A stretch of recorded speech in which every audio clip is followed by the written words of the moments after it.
नमस्कार, आप देख रहे हैं आज तक। आपके साथ मैं हूं सईद अंसारी। आज की इस समय की सबसे बड़ी खबर, मतलब लखनऊ में आतंकवादी साजिश के खेल का खुलासा। जी हां, लखनऊ में एटीएस और यूपी पुलिस को इस समय बड़ी सफलता हासिल मिली है। आज तक पर साजिश के बॉम्ब की तस्वीर, ये बड़ी खबर इस वक्त हम आपको आज तक पर दिखा रहे हैं। एटीएस ने बरामद किया है कुकर बम और वो आप आज तक पर देख रहे हैं। ये एक्सक्लूसिव तस्वीर सिर्फ और सिर्फ हम आज तक पर आपको दिखा रहे हैं।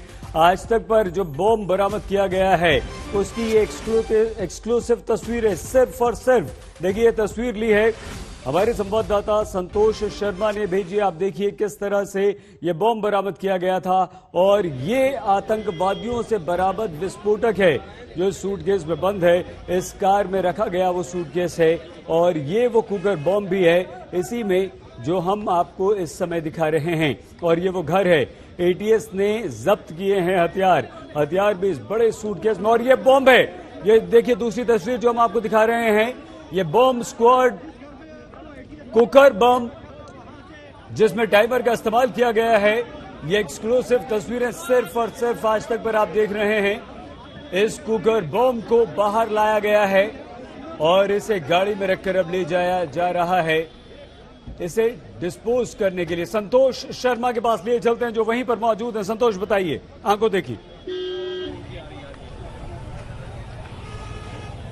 देखिए, जो घर था, जिस घर से ये जो प्रेशर कुकर बरामद हुआ, जिसकी बरामदगी के लिए, जिसको हैंडल करने के लिए यूपी एटीएस को अपनी बॉम्ब डिस्पोजल स्क्वाड टीम को बुलाया गया, वो आप समझिए कितना सेंसिटिव था, कितना खतरनाक था कि एटीएस की टीम को अपना बॉम्ब डिस्पोजल स्क्वाड को बुलाया गया। और जो व्यक्ति पकड़ा गया, जो बरामदगी हुई, जो प्रेशर कुकर था, वो प्रेशर कुकर इतना हाईली सेंसिटिव था कि उसको लेकर के विशेष एहतियात बरती गई। वो जो घर था उस घर से बरामद हुआ है। अभी यहाँ पर जांच की जा रही थी। उन 3 घरों के बजाय सबका फोकस इस एक घर पर हो गया है। सबसे बड़ी बात कि यूपी एटीएस, अभी जो हमारे पास सूत्रों के हवाले से जानकारी मिल पा रही है कि एटीएस की टीम अंदर तो है, लेकिन अभी यहाँ पर जब ऑपरेशन शुरू हुआ उससे पहले ही एटीएस की टीम इन लोगों से पूछताछ कर रही थी। लिहाजा अब यहाँ पर एटीएस की टीम, जो कमांडो की जो टीम थी, उसकी गहमा गहमी कम हो गई है। अब देखिए, यहाँ पर जो एटीएस की जो कमांडो टीम थी वो जा चुकी है। यहाँ पर आपको कोई नहीं दिखाई पड़ेगा। जो हमारे पास जो जानकारी मिल पा रही है कि अब इस घर में जो लोग थे, जिन 2 संदिग्धों की गिरफ्तारी की बात की जा रही है अलकायदा के कनेक्शन में, उन जिन लोगों की वो उनको पहले ही यूपी एटीएस की टीम ने गिरफ्त में ले लिया था। यहाँ पर उनसे पूछताछ के बाद जो घर में ऑपरेशन किया गया, सर्च ऑपरेशन किया गया। बाहर जो एहतियात के तौर पर लोकल पुलिस थी, एटीएस की टीम थी, वो तो नहीं है, लेकिन घर के अंदर एटीएस के कमांडो मौजूद है। वो एहतियात के तौर पर सुरक्षा के लिहाज से अंदर मौजूद है एटीएस की टीम। लेकिन बाहर जो सुरक्षा थी कि हमको इस दरवाजे तक पहुंचना हमारे लिए कल अभी 1 घंटे तक मुश्किल था। यहाँ तक हम पहुंच नहीं पा रहे थे। जो पुलिस की जो टीम थी वो मौजूद थी, एटीएस के कमांडोज मौजूद थे। यानी ये कहीं ना कहीं इशारा कर रहा है कि अब घर के अंदर बहुत कुछ बाकी नहीं है। जो दोनों संदिग्ध हैं, जो हमारे पास जो जानकारी मिल पा रही है, दोनों संदिग्धों को एटीएस ले जा चुकी है, उनसे पूछताछ कर रही है। उनसे पूछताछ के बाद ही ये प्रेशर कुकर यहाँ से बरामद हुआ, जिसको कि डॉग स्क्वाड की मदद से पहले बरामद किया गया और डॉग स्क्वाड के डिटेक्शन के बाद उसको बॉम्ब डिस्पोजल स्क्वाड ने हैंडल किया और उसको तब वो ले गए हैं। अब इनका पूछताछ की जा रही है कि आखिर इनका कनेक्शन क्या है। सबसे बड़ा जो इसमें जो एक कार मिली है, उसका इंटीग्रल यूनिवर्सिटी का गेट पास लगा हुआ है। ये जो पास है, ये जो कार है, ये सिराज की बताई जा रही है। इस पर इंटीग्रल यूनिवर्सिटी, जो लखनऊ की एक हाईली एजुकेटेड एजुकेशन की यूनिवर्सिटी है, एमबीबीएस और एमएस करवाया जाता है यहाँ पर, ये इस कार के ऊपर ये पास लगा हुआ है। लिहाजा अब यूपी एटीएस की टीमें इस एंगल पर भी पूछताछ कर रही हैं, क्योंकि अगर इस घर से किसी की गिरफ्तारी होती है तो उसका कहीं ना कहीं इंटीग्रल यूनिवर्सिटी से भी कनेक्शन को एस्टेब्लिश करने की, या उसका खंगाला जरूर जाएगा कि क्या हो रहा है, क्या नहीं हो रहा है। तो इस तरीके से अगर देखा जाए तो यूपी एटीएस का जो अलकायदा का जो कनेक्शन है वो खंगाला जा रहा है। और घर से जो प्रेशर कुकर बरामद हुआ, जो बम बरामद हुआ, वो बहुत खतरनाक था और उसके डेंजरस होने की वजह से ही बम डिस्पोजल स्क्वाड लगाया गया। और आप अंदाजा लगा सकते हैं कि उत्तर प्रदेश को दहलाने की एक बड़ी साजिश रची गई थी। जी सर जी। संतोष, क्या अब वहां से इन दोनों आतंकवादियों को भी ले जाया गया है या वो दोनों आतंकवादी फिलहाल अंदर हैं और उसके लिए थोड़ा सा इंतजार अभी हमें और करना पड़ेगा? देखिए, हमारे पास जो जानकारी मिल पा रही है कि और जो हम अभी तक जितना देख पा रहे हैं, यहाँ पर अब कोई एटीएस की टीम, जो सेंसिटिविटी सिक्योरिटी जो पहले थी, सुबह थी जब हम आए थे और अभी 1 घंटे पहले तक थी, अचानक से टीमों को हटा लिया गया। पुलिस की टीमें भी कम हो गई हैं, पुलिस फोर्स भी कम हो गया है। तो जो जानकारी मिल पा रही है कि दोनों ही जो संदिग्ध हैं वो एटीएस की हिरासत में हैं, उनसे पूछताछ की जा रही है। वो अब इस घर में नहीं है। अगर यहाँ पर होते तो शायद इतनी ज्यादा जो सुरक्षा व्यवस्था पहले थी, सुबह से थी, वो अभी इतना कम ना होती। हाँ, एटीएस की कमांडो टीम अभी अंदर है। वो एक जो जानकारी मिल पा रही है कि घर वालों की सुरक्षा के लिहाज से यहाँ पर अभी सुरक्षा कर्मी तैनात रहेंगे, लेकिन बाहर की जो सुरक्षा है वो हटा दी गई है। वो सामान्य तौर पर ये रोड है जहाँ पर अभी ट्रैफिक रोक दिया गया था, लेकिन अब ट्रैफिक यहाँ पर सुचारू रूप से चल रहा है। बस जो लोग हैं स्थानीय वो हैं और मीडिया पर्सन ही हैं, यानी कि जो सिक्योरिटी जो संतोष देखिए, हम एक्सक्लूसिव तस्वीरें भी आतंकवादियों की दिखा रहे हैं। ये वो 3 आतंकवादी हैं जिन्हें गिरफ्तार किया गया है और इनमें से ये बताया जा रहा है कि एक आतंकवादी जो है उसकी उम्र 50 साल के लगभग है और 2 आतंकवादी रिटायर्ड हैं, यानी कि उनकी उम्र 60 साल के ऊपर है। लेकिन ये तीनों तस्वीरें, एक्सक्लूसिव तस्वीर इस वक्त आज तक पर आप उन आतंकवादियों की देख रहे हैं। शाहिद, रियाज, ये उन लोगों की, ये उन आतंकवादियों की तस्वीरें हैं जिन्होंने न सिर्फ उत्तर प्रदेश को दहलाने की साजिश रची, बल्कि हो सकता है कि इनकी साजिश हमारे देश के कोने कोने में बॉम्ब धमाके करने की। और ये प्रेस कॉन्फ्रेंस शुरू हो रही है, हम आपको सीधे लिए चलते हैं। अरे राहुल,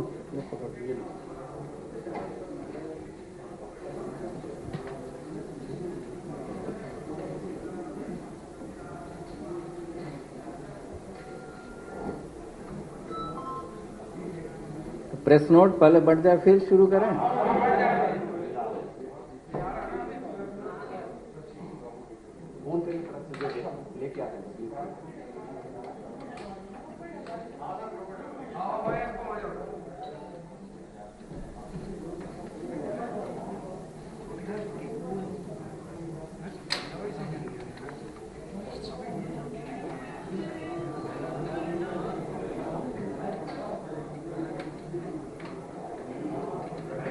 संडे के दिन आप लोगों को परेशान किया गया।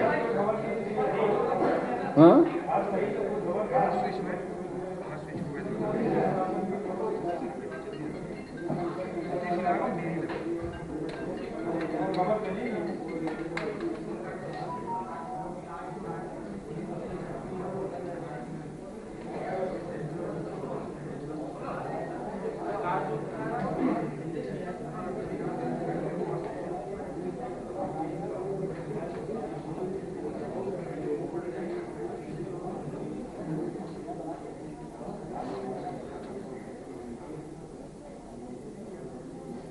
देखो भाई कितना टाइम लगेगा प्रेस।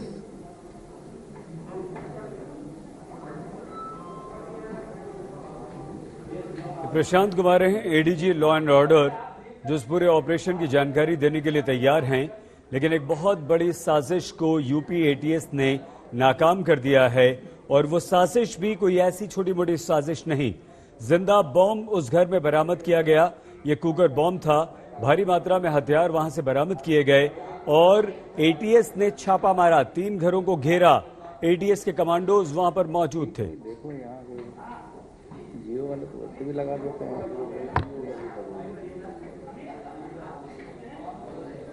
शुरू करें तब तक चीजें आ जाएंगी।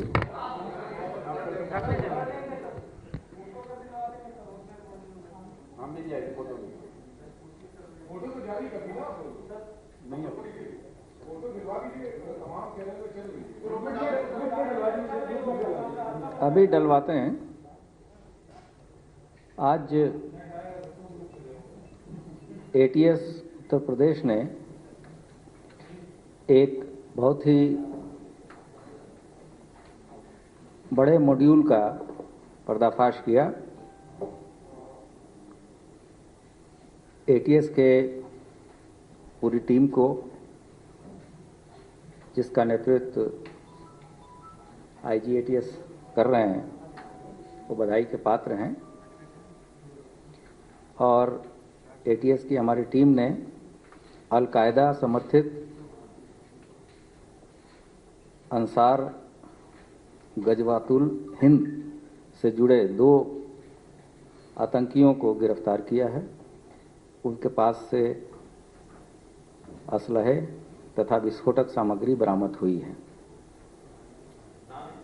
ये यहाँ इसका बैकग्राउंड थोड़ा मैं बता दूं कि अल-कायदा एक militant Sunni Islamic multinational terrorist organisation है, जिसका गठन 1988 में सोवियत अफगान वार के समय ओसामा बिन लादेन, अब्दुल्ला अजीज तथा कुछ अन्य अरब वॉलंटियर्स ने किया था तथा इसका इंडियन सबकॉन्टिनेंट मॉड्यूल वर्ष 2014 में 3 सितंबर को तत्कालीन अल-कायदा चीफ अल-जवाहिरी के द्वारा अनाउंस किया गया था। उस समय इसका चीफ मौलाना असीम उमर थे और ये व्यक्ति संभल उत्तर प्रदेश से जुड़ा हुआ था।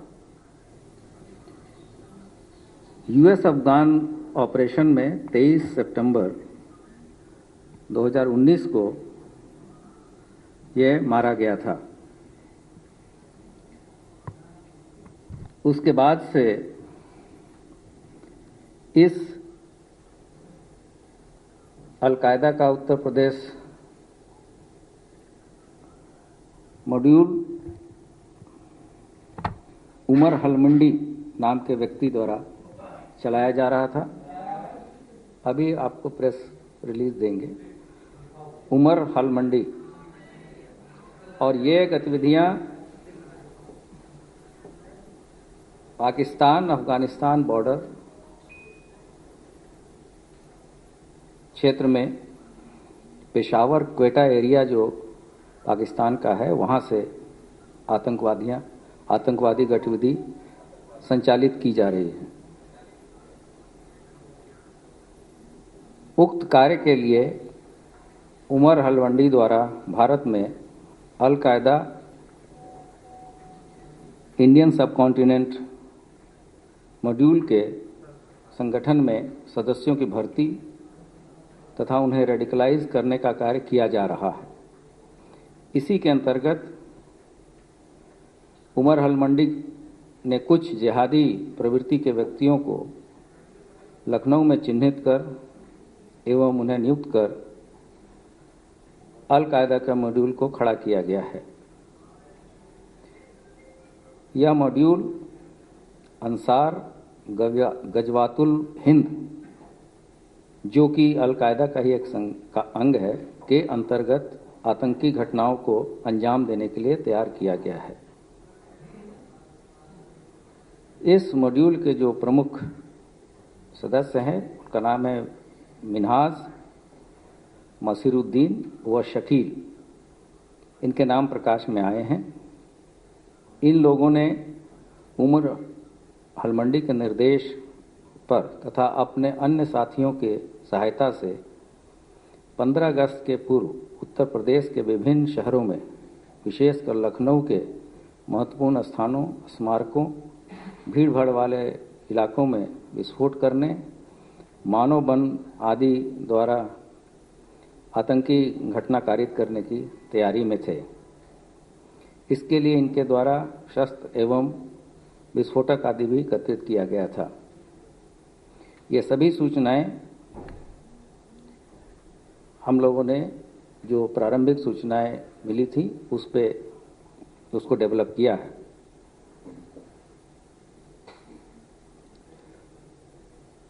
फिर उपरोक्त घटना को अंजाम देने के लिए तथा योजना बनाने में मिन्हाज अहमद, पुत्र सिराज अहमद निवासी रिंग रोड बगारिया जेहटा बरावन कला दुबग्गा थाना काकोरी तथा मसीरुद्दीन पुत्र अमीनुद्दीन निवासी सीतापुर रोड मोहिबुल्लापुर लखनऊ थाना मड़ियाहूं मुख्य भूमिका निभा रहे थे। इस गिरोह में लखनऊ तथा कानपुर के इनके अन्य साथी भी शामिल हैं। इनके द्वारा उत्तर प्रदेश के तथा मुख्यतः लखनऊ में कभी भी आतंकवादी घटनाएं की जा सकती हैं, इसकी सूचना थी। इस सूचना पे जो हमारी एटीएस की टीम को लगाया गया था और उन्हीं में से एक टीम ने आज आतंकी अभियुक्त मिनाज अहमद, जिसकी उम्र लगभग 30-32 वर्ष है, के दुबग्गा थाना काकोरी अंतर्गत जो निवास है वहां पर दबिश दी गई तथा अभियुक्त मिनाज घर पे मिला और उसके घर से भारी मात्रा में विस्फोटक पदार्थ तथा जमा तलाशी में एक अदद पिस्टल बरामद हुई है, जिसका विस्तृत फर्द या विवरण, फर्द पुलिस के लैंग्वेज में है, उसकी विवरण तैयार किया जा रहा है। घर से बरामद आईडी को बीडीडीएस टीम के द्वारा निष्क्रिय कराया जा रहा है। दूसरी टीम के द्वारा अभियुक्त मसीरुद्दीन, उम्र लगभग 50 साल, मसीरुद्दीन उम्र लगभग 50 साल को उसके सीतापुर रोड निवास मड़ियाहूं थाने से दबिश के दौरान गिरफ्तार किया गया है और इसके पास से भी भारी मात्रा में विस्फोटक सामग्री बरामद की गई है और इसके पास से एक कुकर भी बरामद हुआ है।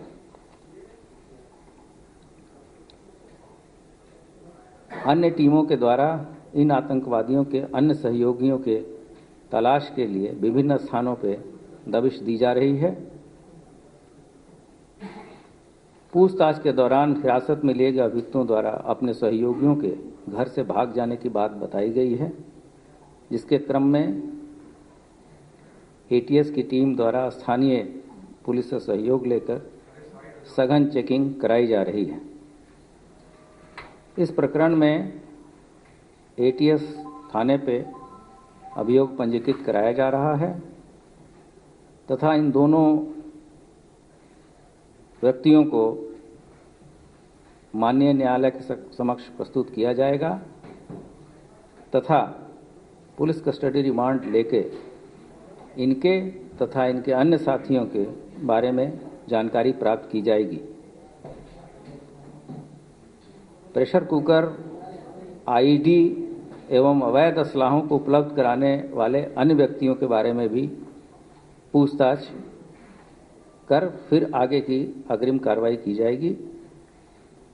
अभियुक्तों का जो मुख्य दोनों अभियुक्त हैं, मैंने पहले भी बताया है, उनका नाम मिनाज अहमद पुत्र सिराज अहमद निवासी रिंग रोड बगारिया जेहटा बरावन कला दुबग्गा थाना काकोरी लखनऊ तथा दूसरा व्यक्ति है मसीरुद्दीन उर्फ मुशीर पुत्र अमीनुद्दीन निवासी सीतापुर रोड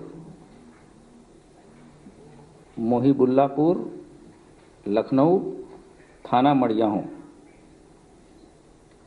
ये प्रेस नोट आपको दे दिया गया है और इसके फोटोग्राफ भी मैं अभी ग्रुप में तत्काल इसके बाद से डाल दूंगा। और कितने लोग हैं?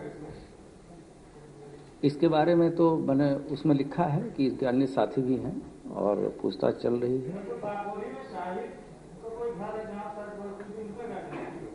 जो चीज़ें मिली हैं वो बताया गया है और अन्य जो चीज़ें मिलेंगी आपको समय से बताया जाएगा और आप इस चीज़ को अप्रिशिएट करेंगे कि ये राष्ट्रीय सुरक्षा से जुड़ा मामला है। इस संबंध में किसी भी व्यक्ति को गाइडलाइन भी है कि वहाँ लाइव टेलीकास्ट नहीं करना है जहाँ ऑपरेशन चल रहा है। और जैसे ही जो सूचना हमारे पास अभी तक की मिली है, हमने उसी समय बताया था कि 5 बजे हम ब्रीफिंग करेंगे। इसके बाद का जो भी डेवलपमेंट होगा, हम अगर आवश्यक होगा तो फिर से प्रेस कॉन्फ्रेंस बुला के आप सभी को अवगत कराएंगे। और विवेचना की महत्ता को देखते हुए और नेशनल सिक्योरिटी को ध्यान में रखते हुए आप सबसे भी उम्मीद है कि आप इस पे कोई कंजेक्चरल चीज़ें ना करें। जो फैक्चुअल चीज़ें हैं हम सब आपसे के साथ शेयर करेंगे।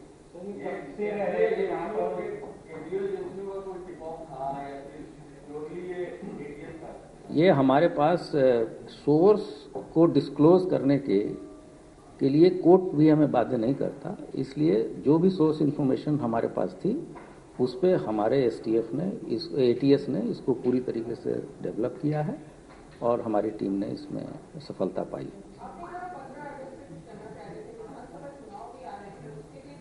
अभी तो 15 अगस्त जो चीज़ें इतनी जल्दी पूछताछ पे आई हैं, हो सकता है कि उसके पहले भी कोई घटना हो जाती। ऐसा जो आतंकवादी लोग रहते हैं वो मौके की तलाश में रहते हैं और जैसे ही जितनी हो सकता था कि 2-4 दिन में भी करते, 15 अगस्त तक भी कर सकते थे।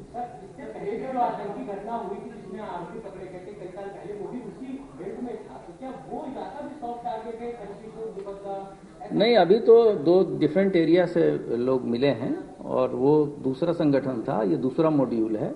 मॉड्यूल के बारे में बैकग्राउंड भी मैंने आपको पूरी तरीके से बताया है और इसके तहत ही हम लोग कार्य कर रहे हैं और आगे जैसे ही इसमें कोई और मेजर ब्रेक थ्रू होगा हम आपके साथ सभी इंफॉर्मेशन शेयर करेंगे। जी नहीं, मैंने लिखा है कि लखनऊ और अन्य शहरों में सभी जगह हैं, ऐसी चीज तो मैंने बोला नहीं है। मैंने आपसे रिक्वेस्ट किया था कि इस पे कंजेक्चर ना करें, जो चीजें हैं हम आपको बताएंगे, कोई चीज इसमें छुपाने की अन्य। मैंने ये सब कुछ लिखा है कि हम अन्य जगहों पे भी दबिश चल रही है। जी नहीं, मैंने बताया कि इसके अलावा विस्फोटक मिला है, वेपन मिले हैं। जी हाँ, पिस्टल मिली है।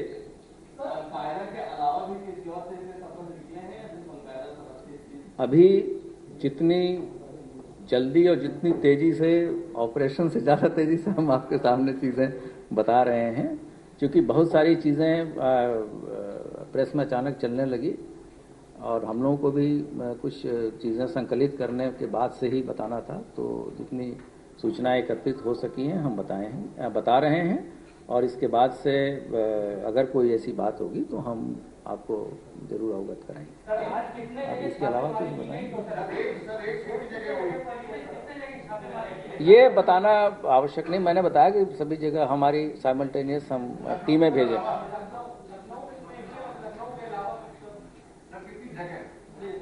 आप जो प्रेस विज्ञप्ति दी गई इसको पढ़ें, इसमें सब कुछ लिखा है। क्या अभी मैंने बताया कि टीम जैसे आई है, अभी फर्द बनी नहीं है, फर्द बन रही है।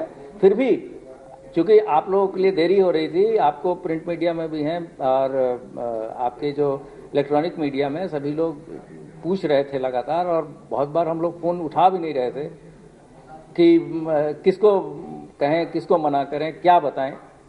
और जब कोई ऑपरेशन चलता है तो ऑपरेशनल कमांडर से आप मिनट मिनट पे डेवलपमेंट नहीं पूछ सकते। एनआईए वगैरह को भी अब ग्रुप में आप ले रहे हैं? किसको? एनआईए जैसे अभी एफआईआर दर्ज होगी, उसके बाद से आगे की कार्रवाई होगी। एफआईआर तो भी अभी उसकी प्रक्रिया चल रही है।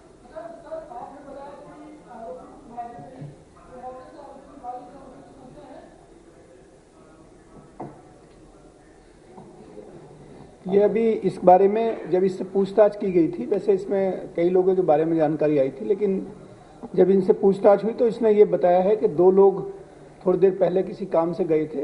हालांकि अभी ये कितना सही वो बोल रहा है, अभी और उससे पूछताछ की जाएगी। तो उसी के संदर्भ में फिर कॉर्डन करके और लोकल पुलिस को लिया गया और एटीएस और कमांडो की टीम ने वहां सर्च की। सर, वहाँ लोकल जो लोग हैं वो बता रहे हैं कि ये लोग 10 साल से यहाँ पे रह रहे हैं और इस तरह की कोई। देखिए, वो लोकल लोग जो भी बता रहे हैं वो आपसे बता रहे होंगे। जो विवेचना से संबंधित और ऑपरेशन से संबंधित चीज़ें हैं वो हम लोग आपसे शेयर कर रहे हैं, और उस संबंध में लोग क्या कह रहे हैं नहीं कह रहे हैं इसके बारे में हम लोगों का कुछ भी बताना उचित नहीं है। अभी तक तो कुछ नहीं है। 4-5 घंटे 6 घंटे में तो कुछ इतना पता नहीं चलता। चलिए, धन्यवाद। प्रशांत कुमार, लॉ एंड ऑर्डर, उन्होंने बताया कि 2 आतंकवादियों को हमने गिरफ्तार किया है। हमें जानकारी मिली थी, उसके बाद हमने लखनऊ के इस इलाके में इन घरों को घेरा, वहां पर दबिश दी। दबिश देने के बाद इन आतंकवादियों को गिरफ्तार किया, जिनके गिटार पाकिस्तान से जुड़े हुए हैं। इनका हैंडलर पाकिस्तान में बैठा हुआ था और उमर अल मंडी बताया जा रहा है। गजवातुल हिंद अलकायदा की एक विंग है गजवातुल हिंद। 15 अगस्त से पहले ये कोई बड़ा धमाका करना चाहते थे, एक बड़ी साजिश थी। तो ये उस साजिश के लिए इन्होंने बॉम्ब बनाए थे, कुकर बॉम्ब को तैयार कर लिया था। भारी मात्रा में विस्फोटक यहां पर इस घर में इन आतंकवादियों के पास मौजूद थे। इन 2 गिरफ्तार किए गए लखनऊ से आतंकवादियों के बारे में ADG Prashant Kumar, law and order Uttar Pradesh ने क्या कहा, एक बार फिर से आपको सुनवाते हैं। एटीएस की हमारी टीम ने अल-कायदा समर्थित अंसार गजवातुल हिंद से जुड़े 2 आतंकियों को गिरफ्तार किया है। उनके पास से असलहे तथा विस्फोटक सामग्री बरामद हुई है। ये यहाँ इसका बैकग्राउंड थोड़ा मैं बता दूं कि अल-कायदा एक militant Sunni Islamic multinational terrorist organisation है, जिसका गठन 1988 में सोवियत अफगान वार के समय ओसामा बिन लादेन, अब्दुल्ला अजीज तथा कुछ अन्य अरब वॉलंटियर्स ने किया था, तथा इसका इंडियन सबकॉन्टिनेंट मॉड्यूल वर्ष 2014 में 3 सितंबर को तत्कालीन अल-कायदा चीफ अल जवाहिरी के द्वारा अनाउंस किया गया था। उस समय इसका चीफ मौलाना असीम उमर थे और ये व्यक्ति संभल उत्तर प्रदेश से जुड़ा हुआ था। UP ADG Prashant Kumar, law and order की पूरी प्रेस कॉन्फ्रेंस हमने आपको दिखा दी, सुना दी। उन्होंने एक बात यहां पर बता दी है। इस वक्त हमारे साथ कुछ मेहमान जुड़े हुए हैं। शलभ मणि त्रिपाठी जी बीजेपी से, अनुराग भदौरिया जी समाजवादी पार्टी, सतीश प्रकाश जी बीएसपी समर्थक हमारे साथ हैं। हमारे साथ अरविंद कुमार जैन जी हैं, जो कि फॉर्मर आईजी एटीएस हैं और फॉर्मर डीजीपी उत्तर प्रदेश हैं। हमारे साथ शांतनु गुप्ता जी हैं, जो कि पॉलिटिकल एनालिस्ट हैं, राजनीतिक विशेषज्ञ। आप सभी को नमस्कार, बहुत धन्यवाद। आपसे चर्चा की शुरुआत करें उससे पहले हम संतोष शर्मा हमारे संवाददाता के पास आपको लिए चलते हैं, जो लगातार सुबह से हमें ये जानकारी दे रहे थे, पल पल की वहां से जानकारी दे रहे थे। बताइए, प्रेस कॉन्फ्रेंस हो चुकी है, किस तरह का घटनाक्रम, कम शब्दों में जल्दी से बता दीजिए, फिर हम मेहमानों से बात करें। देखिए, अगर देखा जाए सुबह से ये ऑपरेशन शुरू हुआ। 3 घरों पर यूपी एटीएस ने फोकस किया। शाहिद, रियाज और सिराज के घर पर ये फोकस हुआ, ये ऑपरेशन किया गया। जब फोकस करने के बाद, जांच करने के बाद यूपी एटीएस ने सबसे जो सिराज का घर था उस पर जाकर के फोकस कर लिया। कुछ ही घंटों के बाद पूरी यूपी एटीएस की टीम की जो जांच थी वो सिराज के घर पर आकर के अटक गई। कुछ घंटे पहले सिराज के घर से एक प्रेशर कुकर बम बरामद हुआ। ये बम कितना खतरनाक था इससे आप अंदाजा लगाइए कि उसको ले जाने के लिए, प्रेशर कुकर बम को ले जाने के लिए एटीएस की जो स्पेशलाइज्ड यूनिट थी, बम डिस्पोजल स्क्वाड था, उसको बुलाया गया। उसको डिटेक्ट करने के लिए ऐसे छिपा करके रखा गया था कि उसको डिटेक्ट करने के लिए डॉग स्क्वाड को बुलाया गया। उसके बाद से अब गिरफ्तारी हुई है। तो सिराज का जो बेटा है मिन्हाज की गिरफ्तारी हुई है। मिन्हाज रेडिकलाइज्ड होकर के अलकायदा से सीधे कनेक्शन में आ गया था और उसके साथ ही मिन्हाज के अलावा एक दूसरे व्यक्ति की गिरफ्तारी मड़ियाव इलाके से गिरफ्तारी हुई है। ये यूपी एटीएस के द्वारा दिन भर में किए गए ऑपरेशन का नतीजा है कि एक अलकायदा का जो मॉड्यूल, जो संभल का रहने वाला चीफ था उमर, उसके मारे जाने के बाद से अलकायदा अपने पैर पसार रहा था, उसी मॉड्यूल का हिस्सा था ये दो लोगों की गिरफ्तारी जो बेहद खतरनाक इरादों के साथ एक साजिश रच रहे थे। जी सही जी, बहुत धन्यवाद संतोष, आप बने रहिए हमारे साथ। लेकिन हमारे साथ कुमार अभिषेक, हमारे संवाददाता भी इस वक्त जुड़ चुके हैं। अभिषेक, हालांकि प्रशांत कुमार एडीजी ने मना किया है कि हम नहीं बता सकते सोर्स, और अदालत को भी नहीं बता सकते, और नहीं बताते हैं, अदालत हमें इस बात की छूट देती है। लेकिन ये कितनी बड़ी सफलता है अभिषेक, और चुनाव से पहले उत्तर प्रदेश में 15 अगस्त से पहले उत्तर प्रदेश में न सिर्फ उत्तर प्रदेश बल्कि देश पर से कितना बड़ा खतरा टला है अभिषेक?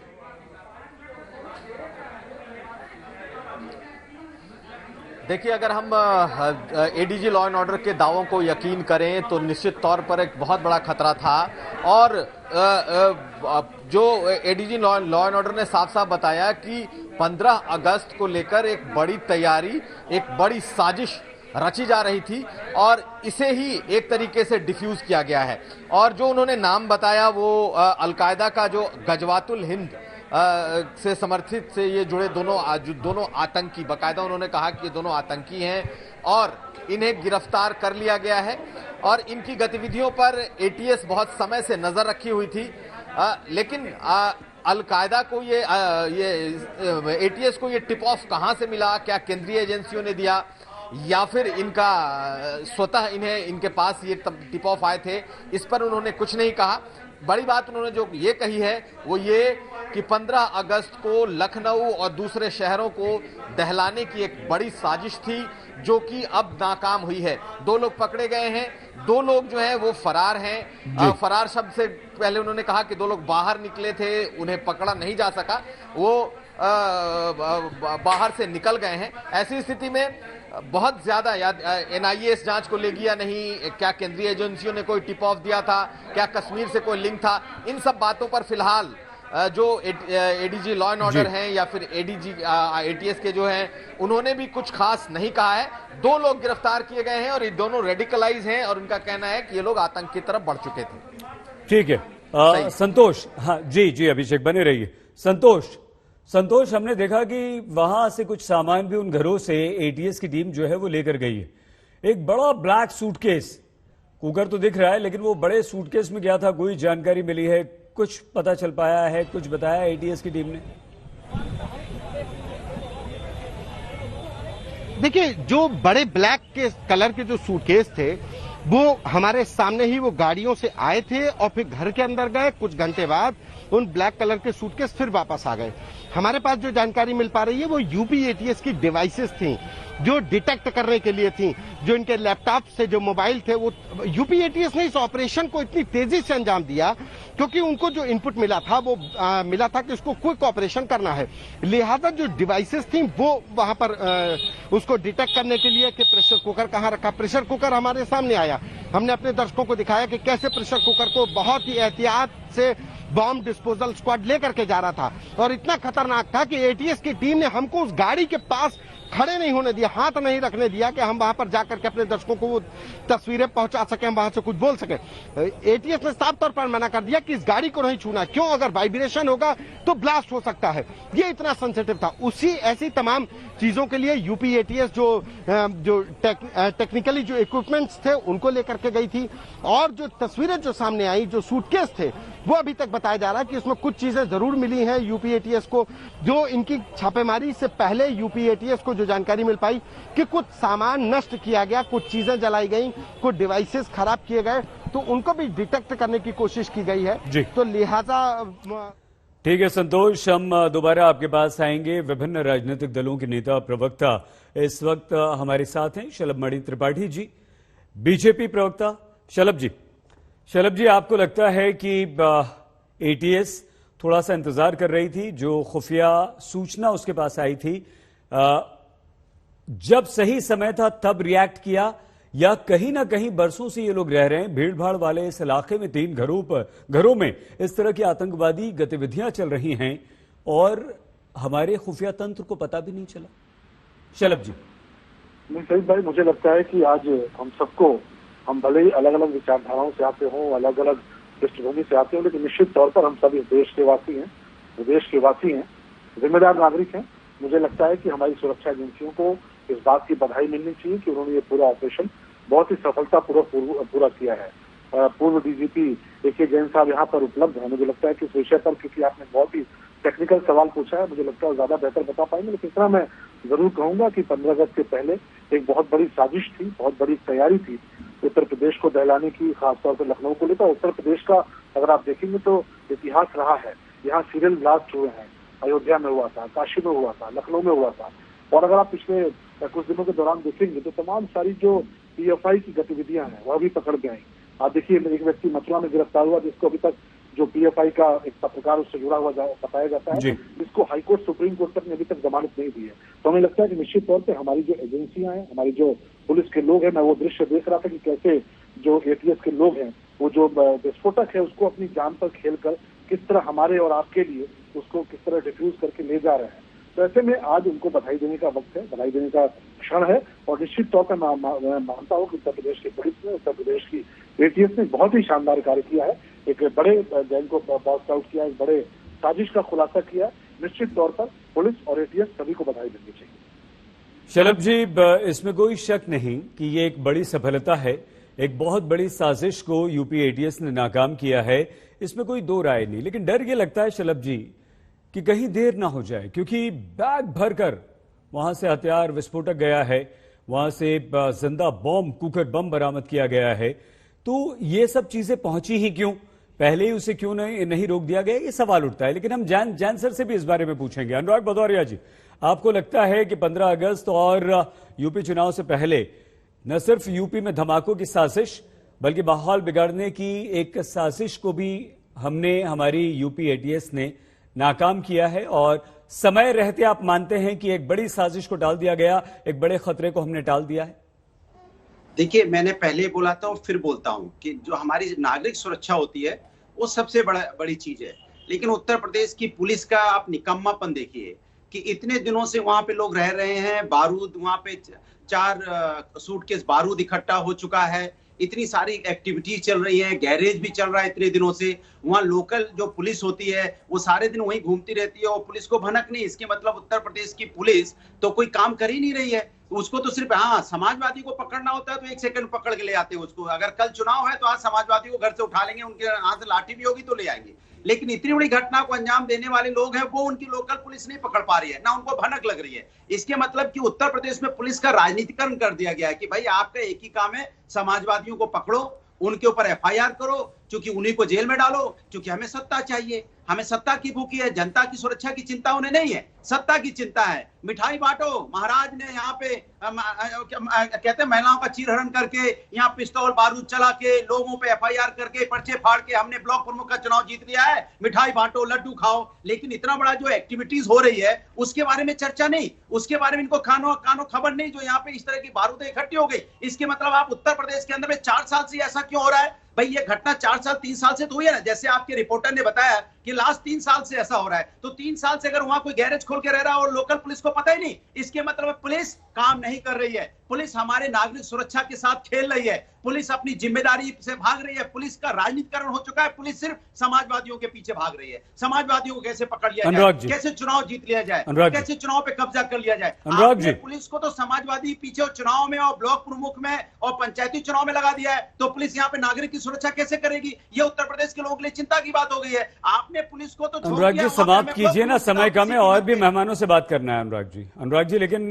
ठीक है, गलत कह रहा हूं तो बताओ। ठीक है, हमने ये सवाल तो एक सेकंड, ये सवाल तो शलभ मणि जी से पूछा ना। शलभ भाई ने कहा कि आपका जवाब कहाँ दिया? कोई बात नहीं, कोई बात नहीं। अच्छा ये तो बताइए अनुराग जी, घटना हो जाती। अनुराग जी ये तो बताइए कि कोई भी दुर्घटना होने से पहले कोई भी हादसा होने से पहले अगर किसी इस तरह की साजिश को नाकाम किया जाता है, किसी रैकेट को ट्रेस करके उसे खत्म कर दिया जाता है, तो कहीं ना कहीं कुछ तो किया है। इसका भी जिक्र आपको करना चाहिए। नहीं, उसका भी जिक्र करना चाहिए। आगे आते हैं।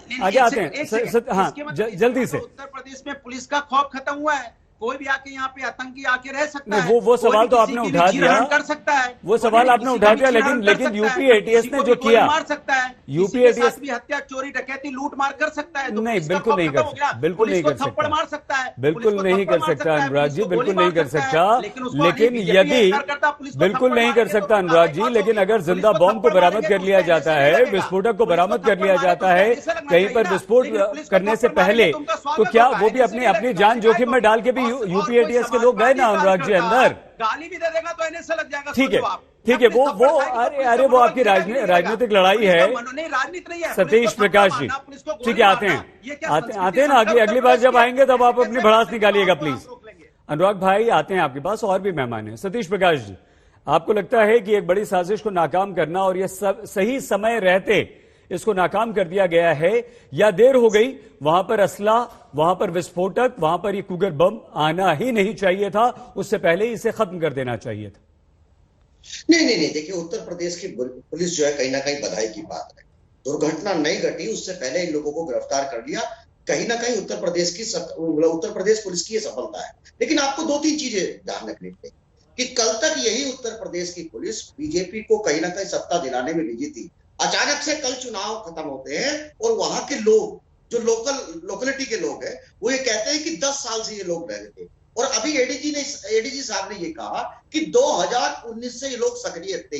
तो अगर ये सवाल इस तरह के हैं तो कहीं ना कहीं उत्तर प्रदेश पुलिस को इन सवालों का जवाब भी देना चाहिए कि अगर 2019 से कोई व्यक्ति लखनऊ के अंदर बैठ करके आतंकवादी गतिविधियों की प्लानिंग कर रहा है या उसने कितना बड़ा संगठन का प्रचार प्रसार किया है। अभी हालांकि एडीजी साहब इस तरह के सवालों से बचे, लेकिन ये सवाल रहेंगे, लोग इन सवालों को पूछेंगे और मेरे हिसाब से पुलिस को इन सवालों का जवाब देना चाहिए। इस तरह की आशंका अगर बनी रहेगी, देखिए 2-3 चीजों का आपको ध्यान रखना पड़ेगा, चाहे वो कश्मीर हो, चाहे वो उत्तर प्रदेश हो, कहीं ना कहीं या अफगानिस्तान हो, तमाम दुनिया के हालात चेंज हो चुके हैं और अब मेरे हिसाब से तमाम केंद्रीय एजेंसियां या जो भी व्यवस्थाएं हैं इनको सख्ती से निपटाया जाए, चुनाव की व्यवस्था का ध्यान रखा जाए। उत्तर प्रदेश की पुलिस का चुनावी उपयोग ना करके पुलिस का जो काम है उसको वही करने दी जाए। ठीक है शलभ भाई, देखिए यहां पर दोनों अनुराग जी और सतीश जी कम से कम आपकी पुलिस पर आपके प्रशासन के दबाव में काम करने और उन्हें तंग करने का आरोप लगा रहे हैं। जब भी समय आए तो इसका जवाब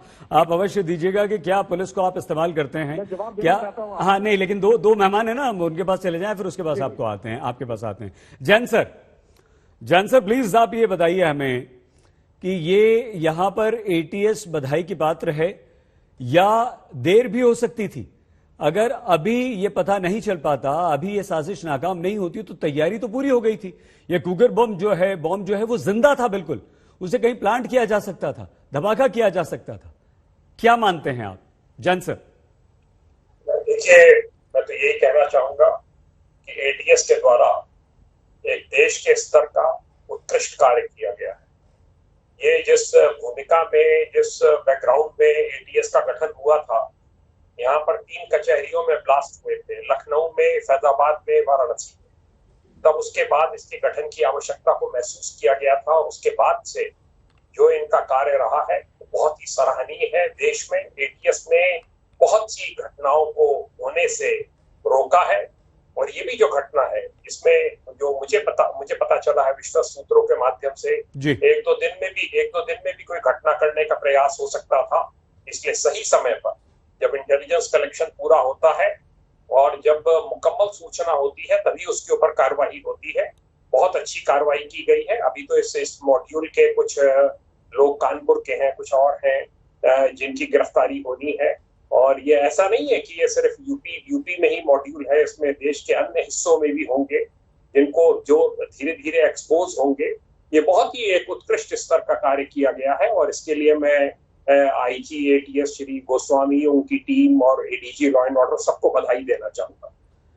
जैन सर आप हमें ये भी बताइए कि एटीएस ने तो बहुत बढ़िया काम किया, लेकिन आप खुद ये मानते हैं कि 1-2 दिन में धमाका भी हो सकता था? 10 साल से ये लोग रह रहे हैं और 10 साल से ब्लास्ट ये लोग कर सकते थे आतंकवादी, लेकिन जी हाँ। ये सामान यहां तक पहुंचा, विस्फोटक वहां तक पहुंचा, एक भीड़ भाड़ वाले इलाके में 3 घरों में ये देश विरोधी गतिविधियां चलती रहीं, तो एलआईयू फेल हुई, लोकल इंटेलिजेंस हमारी कहीं ना कहीं फेल हुई, और जब एटीएस को जानकारी मिली एटीएस ने तुरंत कार्रवाई कर दी। कहीं कुछ फेलियर आपको दिखाई देता है सर? नहीं, देखिए ऐसा है, ये बहुत ही स्पेशलाइज सूचनाएं, एक बहुत ही विशेष प्रकार की सूचनाएं मिलती हैं सेंट्रल एजेंसीज के साथ तारतम्य में।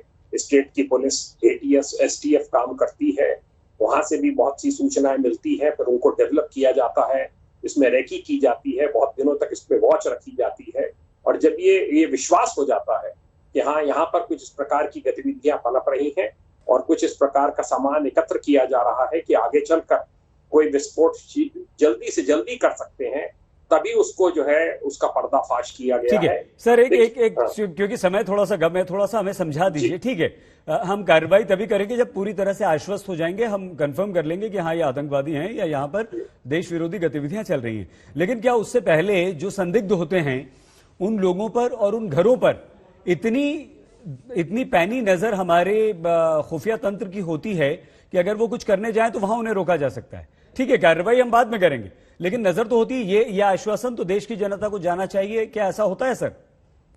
बिल्कुल होता है। ठीक है, ये पैनी निगाही रखी हुई थी, तभी इसका पर्दाफाश हुआ है जी। अगर ये निगाह में ना होते तो इसका पर्दाफाश ना होता और कोई ना कोई घटना वो करने में उत्तर प्रदेश में सफल हो जाते। ठीक है सर, बहुत धन्यवाद। लेकिन और बात करेंगे आपसे। शांतनु गुप्ता जी, ऐसा नहीं है कि पहली बार इस तरह के किसी आतंकवादी गुट की साजिश को हमने नाकाम किया, लेकिन यहां गंभीर गुप्ता जी ये है कि हैंडलर जो है वो पाकिस्तान में बैठता है, टेलीग्राम के जरिए बातचीत होती है, तो कहीं ना कहीं ये जो सोशल नेटवर्किंग है और ये जो इंटरनेट है वो हमें मजबूर करता है या हमें कहीं ना कहीं पीछे धकेलता है और इन आतंकवादियों को एक हथियार देता है कि वो अपना ऑपरेशन और अपने स्लीपर सेल्स को हमारे देश में प्लांट कर सकें। इससे लड़ने के लिए, इससे निपटने के लिए हमें किस चीज की आवश्यकता है? आई थिंक सैयद भाई, पहले तो मैं यूपी एटीएस को सल्यूट करूंगा। हम लोग अपने अपने घरों से बैठकर उत्तर प्रदेश में मेरे ख्याल से सब लोग बात कर रहे हैं जी। सुरक्षित इसलिए फील करवा रहे हैं क्योंकि एटीएस के जवान अपनी जान जोखिम में ले रहे हैं, और जो आपने विजुअल्स दिखाए वो सच में खतरनाक हैं। मुझे बड़ा दुख हुआ कि ऐसे मौके पर भी अनुराग भदौरिया जी, सतीश प्रकाश जी अपनी राजनीतिक टिप्पणी से नहीं बच पाए। देखिए, हमने देखा है कि 2014 से पहले कैसे देश में हर साल 1 या 2 धमाके होते ही होते थे। दिल्ली में होते थे, मुंबई में होते थे, उत्तर प्रदेश में हुआ करते थे। 2005 के अयोध्या के धमाके कौन भूल चुका है? 2010 के बनारस के धमाके कौन भूल चुका है? 2007 में रामपुर में धमाके कौन भूल चुका है? देखिए, अगर ये टेरर मॉड्यूल इतने ही आसान होते तो 9/11 नहीं होता। अमेरिका के पास कोई इंटेलिजेंस कम नहीं है। अगर ये धमाके इतने ही आसान होते मैनेज करना तो मुंबई में 26/11 नहीं होता, फ्रांस में टेररिस्ट अटैक नहीं होता। देखिए, लोकल पुलिस की इंटेलिजेंस होती है, जैसा जैन साहब ने बताया, एसटीएफ और एटीएस बहुत क्लोजली काम करती है, और आप कोई अफरा तफरी भी नहीं फैला सकते। आप ऐसा भी नहीं हल्के से संदिग्ध में आप अफरा तफरी फैलाते, जनता में अफरा तफरी फैल जाए। तो मेरे ख्याल से बहुत बहुत ध्यान से इस मॉड्यूल को एग्जीक्यूट करा गया है। और आज जो एडीजी प्रशांत कुमार ने जो प्रेस कॉन्फ्रेंस करी, उन्होंने पूरा इतिहास भी बताया, कहा उसका इंडिया का कौन सा मॉड्यूल है, नाम बताए, गतिविधि बताए, जितनी जानकारी वो पब्लिक को दे सकते थे दी। तो मेरे ख्याल से मेरा दोनों हाथ जोड़ के जो पॉलिटिकल पार्टी के जितने भी स्पोक्समैन हैं उनसे ये इल्तिजा है कि आज ऐसे मौके पे पॉलिटिकल छीटाकशी ना करें। ठीक है, शरद मणि जी, अनुराग भदौरिया जी, सतीश जी, जान साहब और गुप्ता जी, आप सभी का धन्यवाद।